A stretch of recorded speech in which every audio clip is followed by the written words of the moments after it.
What's good? What's happening, everybody? It's your boy Ferris Madonna. We just watched episode 1 of The Penguin, the new series on HBO Max, the connection to the movie The Batman that came out in 2022. Today, I'm joined with a lovely group of, it is, Greg. Why are you shaking your head now? Okay, all right, Greg is tripping out on drops, guys. I'm on drops, straight on drops. Straight on drops. Nah, he might be on that new shit coming in. Yeah, that new stuff that's coming. That new stuff that's coming. So yeah, we're gonna give you all our initial thoughts on the new series. But I'm joined by none other than the main man, Justin Hambone. Justin, how you doing, brother? Bro, I'm doing good, man. Usually I just wear the shades because I'm sexy. Yeah. But today I'm wearing it because the future's so bright. Let me tell you something, man. It's so good to sit down and watch some television. Yeah. That's made by people that know how to make television. Very good, very good. We got my main man, Yord. Greg, what's up, Greg? Yeah, he don't even know what the hell he's watching. He doesn't even know what show he's watching. Yeah, he don't even. I don't even know if he watched the right show or not. We'll find out when he starts trying to. We'll compare pinkies because I got a pinky that doesn't go straight anymore. See that? Wow, that pinky? Bro. It's bent. It's bent forever. That's because of football. But you know, someone who's not bent and is always on the straight and narrow doesn't do drops. It's one other. It's Brandi. Brandi, how are you? Brandi from Colton. No, Brandi Maroney, because she has the ring. Oh, yeah, it's the ring. Yeah. It has the ring. All right. Doing good. Yeah. This is great. Yeah, let's start with you off, Brandi. You know, you just watched episode 1. It was about an hour, I think, like about an hour ish. About hour-ish, 45 minutes really, because they have all that extracurricular stuff at the end. So it's really about 45 minutes. Your initial thoughts on the show and what did you like about it? Oh, when I first started watching it, I'm like, it doesn't look like a show. It looks like a straight movie. Like, it is great. The cinematography of it, the way it was shot, like, it was perfect. I like it. I like the show so far. We'll see how it goes, but it had action in it, definitely twists and turns, and yeah, I need to see how this is gonna play out. Okay, I got He's you. smarter than what people make him up to be. They underestimate him. Oh yeah. Even the people who say they don't underestimate him, they underestimate him. Oh yeah. Greg, what about you, my man? They're all man? crazy. Yeah. What about you, my man? Same question. Just an amazing episode. Really good acting by I didn't even know it was Colin Farrell, to be honest with you. That's totally crazy. Transformed this character. The whole world is interesting. I'm a big power guy, so you know, getting back into drug dealing and all these things is my forte. And I thought they did a wonderful job, and I just can't wait to see this whole series play out. Wait, you mean power as in like the Omari Hardwick show with Tommy Ghost. Yo, with 50 Cent? Yeah.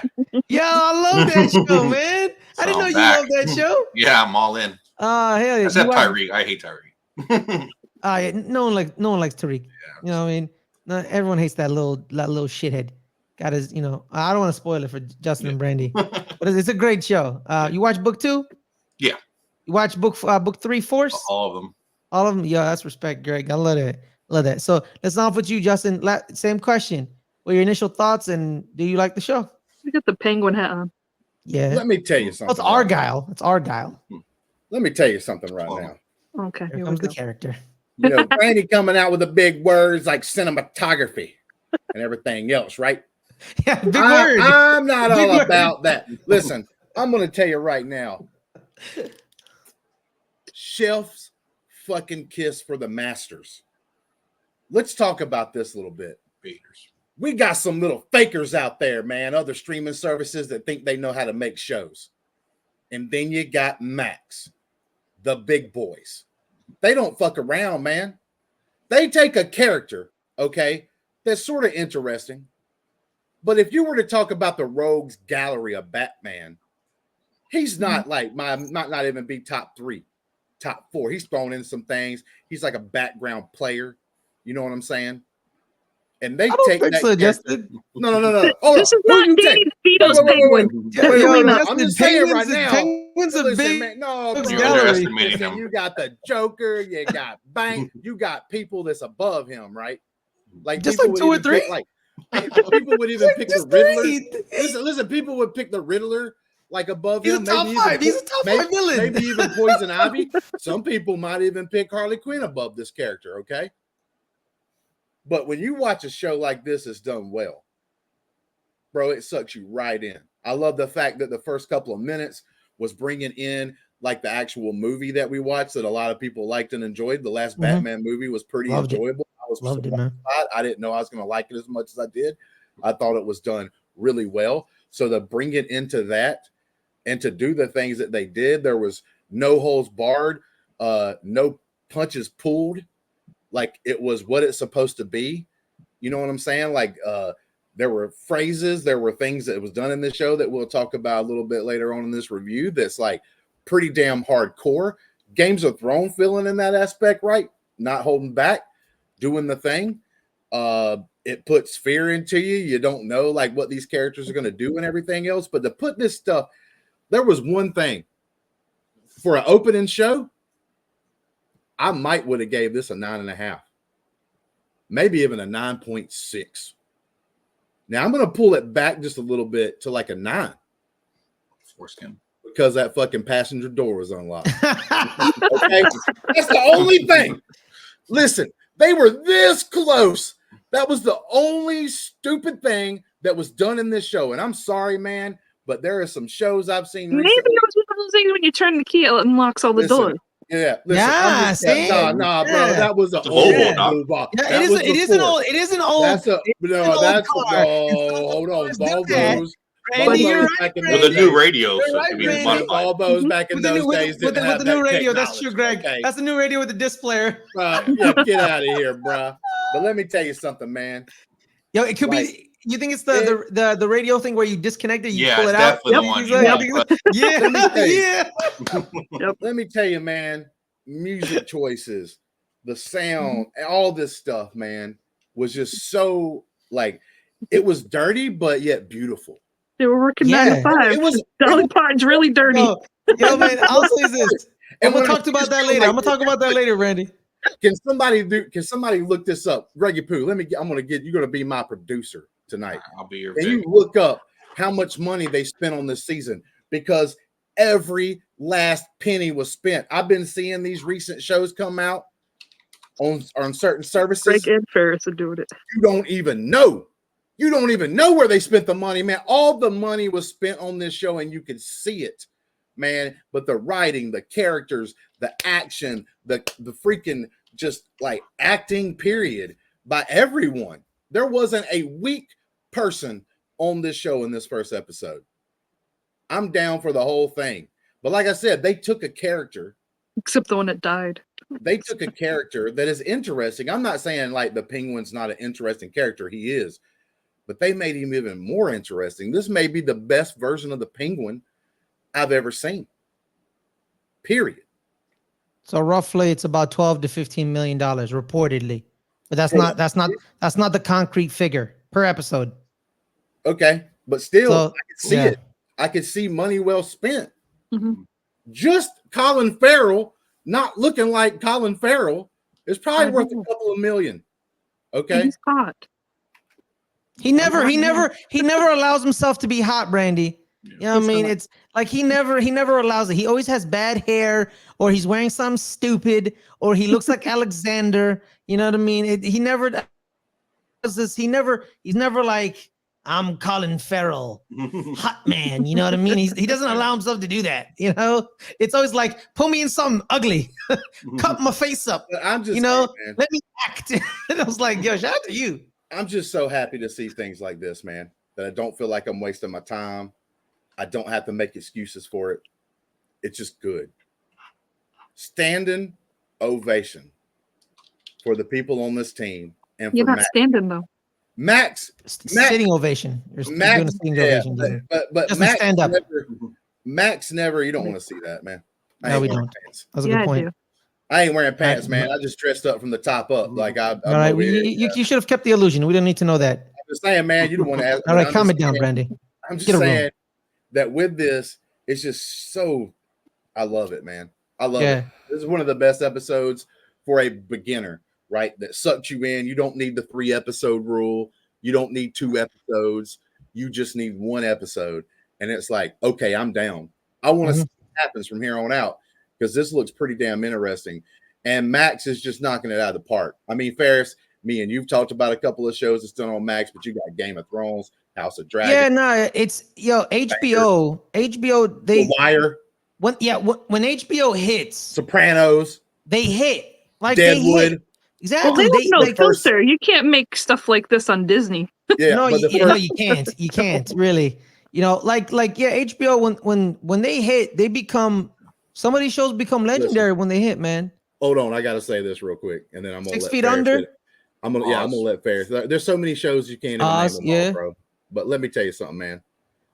Look, Brandi said something. You can't make this on Disney. Listen, yeah, you can. But guess what? I'm gonna use a phrase from this movie, and if Adelia watches this damn thing all the way through, she's gonna get mad at me. But they pussy boys. Okay, Weak, they little. weak. They Little. too chicken to do it. Yeah. They do too chicken to make real shows, man. This is a real show, bro. For everybody, man. Like, I don't like this is a show that I think anybody can enjoy. Me and Brandi don't like everything the same. You can tell that when we do couples therapy sometimes.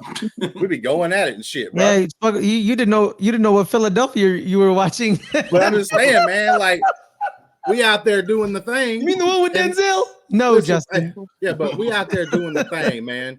And like we don't agree with everything, but this is a show that both of us can enjoy because they do a good job. It could be for everybody. Of course, not kids, right? You're not gonna. No, definitely not kids. Don't definitely sit your 7-year-old. Which is Disney's primary demographic. That's why you won't be seeing this on Disney. Like, I agree, Disney won't do this because their primary demographic are family and children, which is fine. It's young adult. It's fine. Listen, I would agree with that, but when I watch The Acolyte and they over here trying to get bad boy and girl together, I didn't finish The Acolyte, so you had the naked, you had naked queer Penguin. mirror, you had naked Chimere or whatever, like in the water, like coming out naked, and she's like staring him down. That's for kids. I didn't see any of this because I didn't finish that kind of stuff in there. Then you can do shows like this. Justin, you're not gonna have torture on Disney, okay? It's not gonna happen. More of the Penguin than you did of that guy on the Acolyte. Hey, listen, watching The Acolyte was freaking torture. They put a bunch of people through torture. Okay, we're on a different show. It's whatever. I didn't finish. But let's talk about something but I did ain't like. talking about Penguin. Disney. I didn't bring. No, let's talk about the Penguin. Let's talk about the Penguin. Let me get my thoughts on the Penguin. Let me get my thoughts on the Penguin. I loved it too. So let me talk about the Penguin. I was excited. I love this because I loved the movie, the Batman. I was a big fan of it. I was like, Robert Pattinson, Twilight, Robert Pattinson, really? Yeah, but then and then I remembered he was in the movie. I believe he was with the Safdie brothers. There's a movie, Good Time. He played like a bank robber who just robbed a bank with one of the Safdies, who was his brother, and he was like slowly dying, and like they had to like it was a great movie. I quite enjoyed it. I need to rewatch it. I really do got to rewatch it. Horror film where they're in the the watchtower, the lighthouse. The lighthouse. Yeah. And the home dude farted. Yeah, with him and Willem Dafoe. Yeah. It was pretty nice. No, yeah. So shout out to Lauren LaFranc. She's the showrunner for the show. Fun fact about her, she was the showrunner for Agents of S.H.I.E.L.D. So talk about duality. Agents of S.H.I.E.L.D., the Penguin. She stepped up. Yeah. So but the director, the person who's going to be directing the first 3 episodes is Craig Zobel, who directed Mayor of Easttown, which was a really good show with Kate Winslet and Quicksilver. What's his name? The first one, not Aaron Taylor Johnson. Who's the other one? What's his name? Shit, I don't know. From the X-Men movies, y'all remember that? I'm too old to remember names, though. I don't know what his name is. I know who you're talking about, though. Oh, Evan Peters. Yeah. It was Evan Peters. So yeah, Evan Peters was in it. Him and Kate Winslet. It was a dark show. It was really dark. It was a good show too. So these two are probably they're getting the vibe of the show because they have a basis with the movie and they're just expanding on the universe in the movie. And shout out to Matt Reeves for allowing someone else to take the mantle and expanding upon it because he set up the groundwork and boom, just take it and just expand because now you focus on Penguin. I thoroughly enjoyed the show. Sophia Carmine, you want to talk about a terrifying individual right away. My favorite thing is how she's in the, let's transition over to our favorite scenes. One of my favorite scenes is when he's talking to the 2 dudes and he's like, someone's like, what the hell's wrong with y'all? And she's in the background, all blurry and stuff. And he's like, Mhm. and he like looks and he's like, oh shit. Yeah. And, That was and you know, definitely I didn't know anything about it. And then he's like bumbling. He's like, Sophia, you're here. You're out of Arkham. He's like, I'm out of Arkham. Yeah. How did that happen? I'm rehabilitated. Code word, she's still crazy. Mhm. Because no one gets rehabilitated in Arkham. They all become mass murderers again, and they get shoved back, and they come back, and they keep killing people. And you know what, man? And it's awesome, bro. It's awesome because guess what? You know, this is a seedy underbelly world. The one bad note that I didn't like about the Christopher Nolan Batmans, I was a big fan of the series overall, but Gotham City wasn't a character. You know what I mean? I remember Mike Kalinowski talking about Batman, where he's like, Gotham is a character, and Nolan didn't really use that. And then I realized, and I watched Dark Knight and Dark Knight Rises. Dark Knight, you're in Chicago. Like, oh, that's Chicago. And then in Dark Knight Rises, you're in Pittsburgh. You're clearly in Pittsburgh. You know what I mean? But Penguin and the Batman, it's different. It's alive. It's moving. It's a character. You also don't know what time period it is. You know what I mean? You can't pinpoint the time period. You know, you got modern day Maseratis in purple or plum. Plum. You know what I mean? Get that shit And then, right. yeah, it's plum, guys. It's plum, not We were purple. It's serious plum. about that. Yeah, it's plum, guys. It's plum. But then like some of the other stuff, you know, you're like, but is it in the 90s? Is it in the early 2000s? But is it in the future? I don't know. You kind of the timeline's a little distorted. So you kind of like in this world of you're just in the world.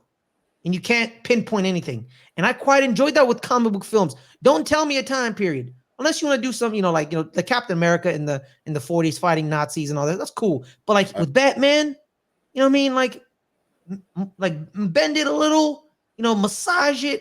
It's fine. It's okay. You know, have some, you know, creative liberty with it. And I quite Smack enjoyed on the it. butt once or twice. Exactly. You know Listen, what I mean? Also, I'm going to tell you what timeline it is. I'm going to tell you what timeline it is. You don't know.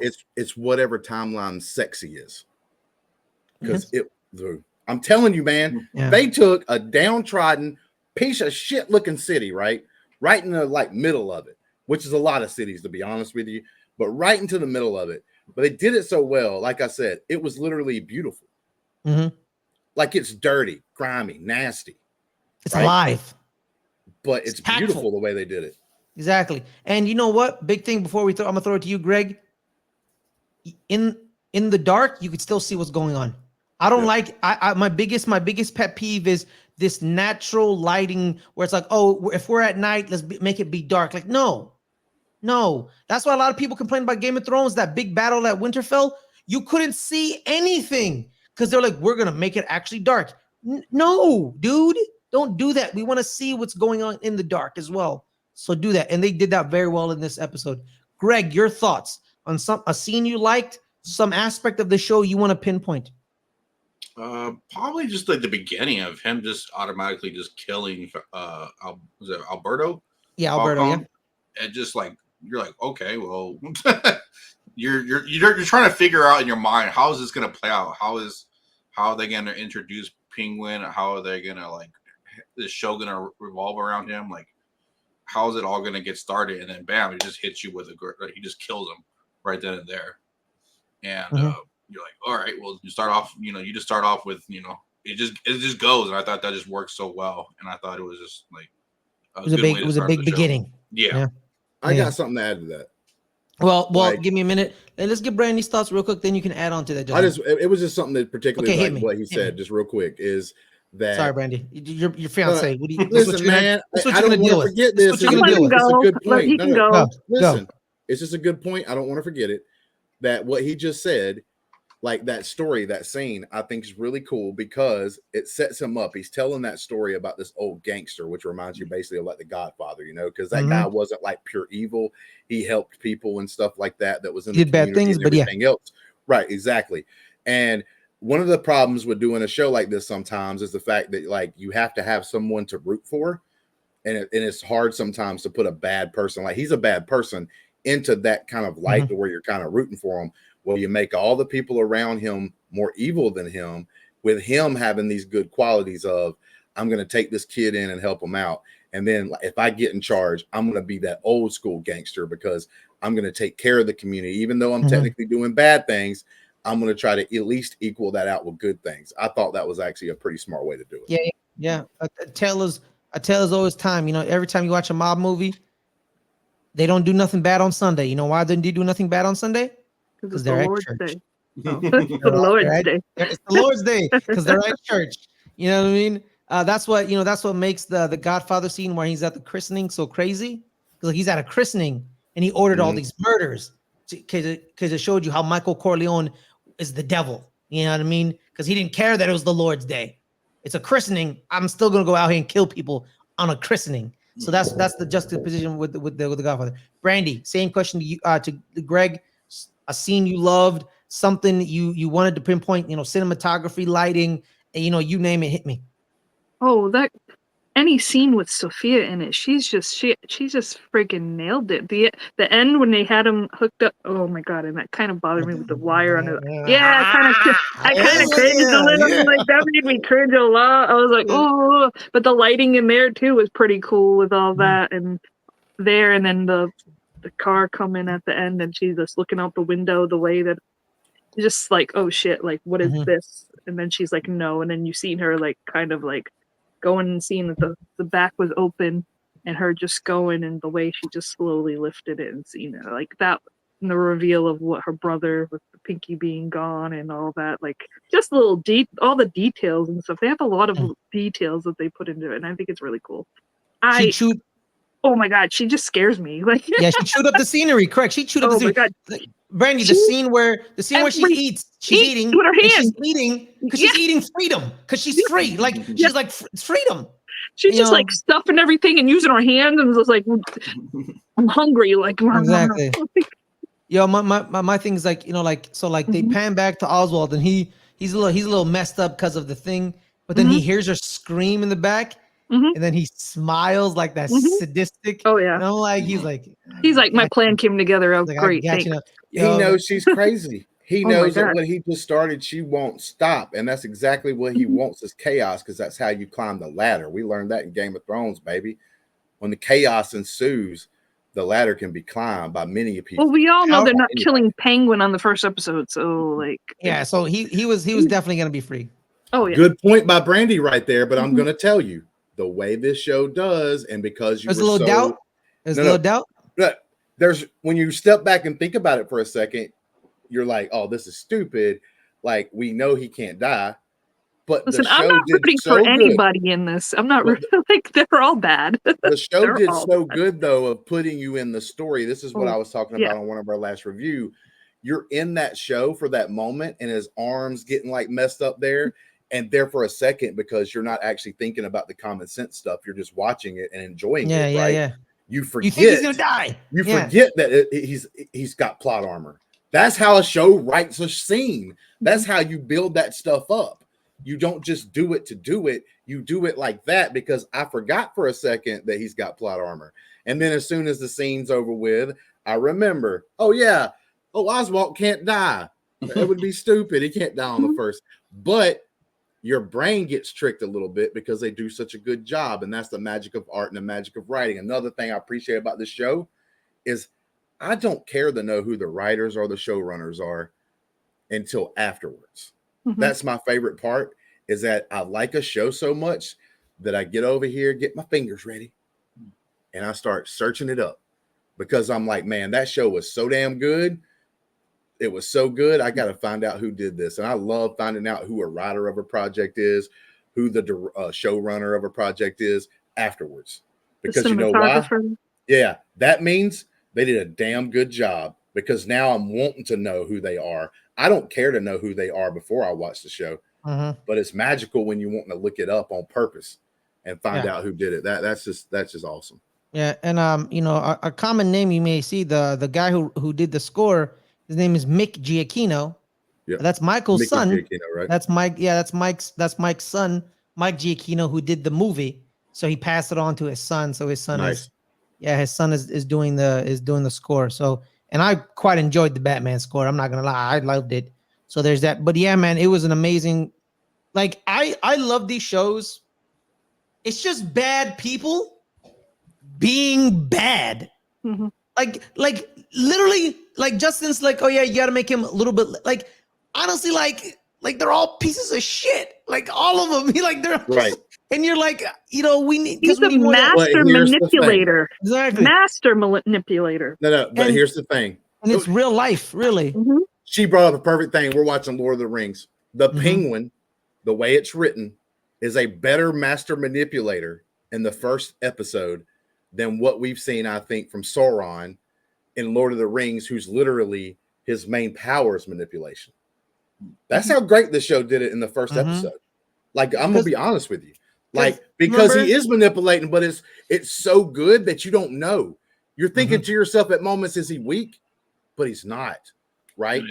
Like, a lot of people's gonna misinterpret the mother scene, right? They're gonna think that Penguin was scared, and he probably was a little scared, right? But they're gonna think it's all about him trying to get out of there and stuff like that. But no, it was more about like him protecting his mom and everything else. But then when his mother, his mother told him, "Hey," he went there. I don't think because he was truly scared. He went there to me because he wanted validation, and his mother gave it to him. Yeah, that's a good point. You could, that could be a thing. He wanted that validation, and he knew his mom would give it to him. And when he got that, he knew that it's all she wrote. Right? He can do whatever he wants now because when he said, "Oh, you want me to tell you it was impulsive?" and I apologize, she was like, "It wasn't impulsive. It was instinctual." Because you put that dirty attic pissant in the ground because you wanted to, and you did it because you think he didn't deserve it. Because in some aspects, he didn't deserve it. If we're gonna talk about crime rules, yeah, sure, like that's that. But yeah, that's the way it is, man. And it's a great show. And the way he's like initially, right? Because he was there to get some blackmail, right? When he shoots him in the chest, and then in the blackmail, if you see it, it's the guy he's talking to in the dining room. It's the guy at the end of the table. That's what I thought. So, yes, you recognize that record? Is my eyes messing with me, or did y'all recognize? I thought it was him. Yeah, I was like, it was him, right? Kind of weird. It was like him and some prostitute that's not his wife. Because Penguin says, "Oh, he tries to portray himself as like this paragon of virtue in the media." You know what I mean? So like, there's that, and then which is and then he's having a meeting with drug lords and stuff like that, and he's gonna do that. And it's just that I don't think he's scared of Sophia. I think he knows that she's crazy, and he's gonna use her like her absolute crazy. She's gonna try like murder everybody, like you said, in his benefit. She's like, there's gonna be a power vacuum, and then he's gonna just like sneak in there. Yep, that's what Brandi said. Master manipulation. How do you get? She knew he's the one that did it. Okay. He set her up this whole time like he was weak, like that he's trying to lie to get out of things and everything, which he is technically doing that, but the way he's doing that is to set everything up. And because he did that, she's going to have a line of trust after this now, because she doubted him. Then it looks like now he's honest all of a sudden, because now it was the other family, the other crime boss setting up a thing to kill him. And now, because she technically was wrong and she's crazy, right? But now, because of that craziness, she's going to probably have a little bit too much trust in him now, because it got flipped on her. And she has the most power now because she's now the next in charge. Oh, she's crazy, man. She was called the Hangman. Yeah, man. Greg, what about you? Greg, what about you? You think that's what's going on, Greg? I just thought it was it starts off with what I perceive as like a impulsive, like, and he clears it up with his mom in that scene. But I take it as like an impulsive act where he was like mad about being laughed at, right? And then you follow him on this journey of how he's going to use this for his benefit and how he's going to try and position himself correctly. And by the end, when you find out like the twist of what happened and everything, you're like, wow, he just turned everything in his favor pretty much.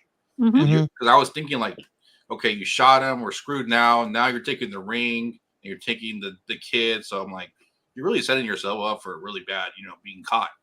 Right. because normally you don't take any jewelry or anything from the person you kill. You killed all the witnesses, and then you're good. You're good in the clear, typically in these shows.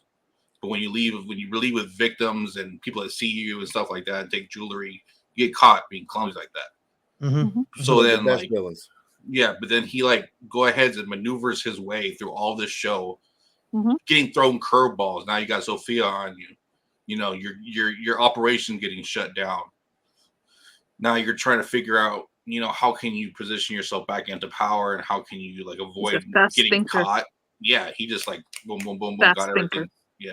Listen, man, I know a lot because of people think also I'm dumb. too with he thinks on his toes. I know a the one lot they of don't people have. think I'm dumb, but I'm going to go through a little bit of history right here, and it kind of fits in because I love analogies.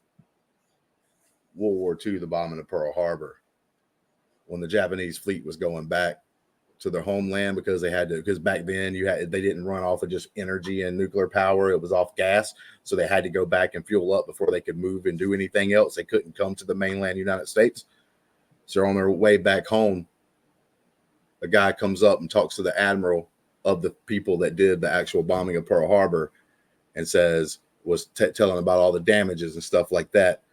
And the admiral looks at him and says, "We have just awakened a sleeping giant." That's what happens here in this show. The Penguin's this person that's kind of happy, kind of content. He's got power. He's got more things than he ever probably wanted to begin with. It's kind of like that kid, right? You don't have anything. He's having to build up and everything. He did build up. He got into that place. He made things for himself. He's driving a plum Maserati, for God's sakes. How much can you want? Right? So he's content. Then these things start happening. Right? They go after him to shut down his business. That's awakening the sleeping giant. And he's taking you taking money and food out of his plate. Now you taking those things that he earned, that he was content with, away. So he has no choice but to take you out. It's a good way to do it. And when we saw earlier about like the making him a little bit better, it's like the best villains are the ones that you can kind of see where they're coming from. The best villain in Marvel, the whole stretch, was Thanos. Because if you really thought about it for a second, maybe Thanos was kind of right. You know, like maybe, but he had a reason to do what he did. You don't do mass genocide. You know, that's the one. I'm just saying though. Stop and think about it for a second. Though. A lot of people make that. A lot of people make that choice about, you know. Yeah, I see it. But you know. I mean, they even make a good moment, like in the next movie when they talk about like whales and like dolphins and stuff, wildlife that's not around because we're so like populated and stuff like that show up in the harbor. You know what I'm saying? Like Captain America notices that because it's like different. It's like, oh my God, like what's going on? Some of these things art seems like kind of better because there's less people here. So like, here's the deal. So you kind of have this little thing of like, man, he's got a kind of a point. I don't agree with how he's doing it, but he's got kind of a point. Yeah, we don't agree with mass genocide, guys. Right, and that's what they're going to do with him, which I think is cool, is they're going to take him and say like, well, it's either having crazy lady trying to use chicken wire to cut off people's arms, or you can have a guy that will give you a little cash to help you pay your rent one day, but then kill 3 people the other day. But then you don't care because those 3 people are probably bad as well, right? He's taking out his enemies. He's not going around taking out truly innocent people, right? He's not going to show up and like kill random moms and dads and sons and daughters. He's going to be taking out another crime boss family or somebody that he feels threatened of, or like a mayor that won't do his bidding. You know what I'm saying? And nobody cares about those people. Yeah, no, it's your basic, it's Tony Soprano, it's your mob boss thing. It's a tried and true trope that we all love. But before we head out, guys, because we're about 35 minutes, I want to talk to Brandi about something that you're like, that shouldn't fit in the show, but it fit in the show. Dolly Parton's 9 to 5, Brandi. When you heard it pop out of the CD disc, you're like, what the hell is that? What? Oh no, I was like, that is awesome. I love it. That is great. That is great. If that toe ain't tapping, I'm telling you, there's something wrong with you. Well, listen, he's older, so he likes that music. Dolly Parton's his girl. Listen, I will never say that song's my favorite. Matter of fact, I won't even put it. If I did a top 50, it wouldn't even be on it. But I'm telling you. He's working 9 to 5. Actually, he's working 24/7. But still, there's songs like this song that when they come on, your foot moves. Absolutely. You don't even know why, right? Like I said, I wouldn't put this song in my top 50 of favorite songs, but when it comes on, my foot moves, right? That's because you have bad taste in music. And listen, Sophia, Sophia, the girl that Brandi was talking about earlier, is I don't think any of us guys saw her as truly scary. I guarantee you, Ferris, me and Yord over here, first thought was I can fix her. That's not what I thought. I'm like, I'm staying away from her.